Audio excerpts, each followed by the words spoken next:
Si degut a la crisi de la Covid-19 l'economia es precaritza més, centenars d'empreses a les Pitiüses es veuran abocades a baixar la persiana. Això conduirà a un important augment de l'atur i a la necessitat d'adoptar encara més ajudes socials que les actuals. Sota aquesta premissa, des de la petita i mitjana empresa d'Eivissa i Formentera advoquen per més inversions i suport públic sense demora.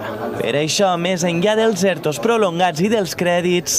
Los ERTEs, sobre todo a quien protegían más era al trabajador. Los créditos, son endeudamiento. Las ayudas son lentas, son enfarragosas y ahora lo que estamos diciendo que ahora somos las empresas las que necesitamos un rescate. En aquest sentit, el comitè executiu de PIMEF ha elaborat un llistat de reclamacions a les diferents administracions implicades on destaca la sol·licitud de reduccions o inclús exempcions fiscals. Ahora mismo lo que necesitamos es que se nos quiten de encima gastos. O sea, es tan fácil como que a mí el ayuntamiento me diga que me va a exonerar de pagar la tasa de las basuras, porque es un servicio que prácticamente hemos utilizado a un 20 a un 30%. Que a mí el Estado central me diga que por mantener a 6 empleados durante los 5 meses de invierno no voy a pagar la seguridad social. Eso es rescate a las empresas. El resto es papeleo, burocracia y más de lo mismo. Així mateix han fet una crida per a que els romanents municipals també serveixin per insuflar aire als sectors productius de les illes i per reclamar un millor finançament per a Balears. En la reunió d'avui amb la presidenta balear, PIMEF, junt amb altres patronals com la CAEPO, sindicats com Comissions Obreres i UGT,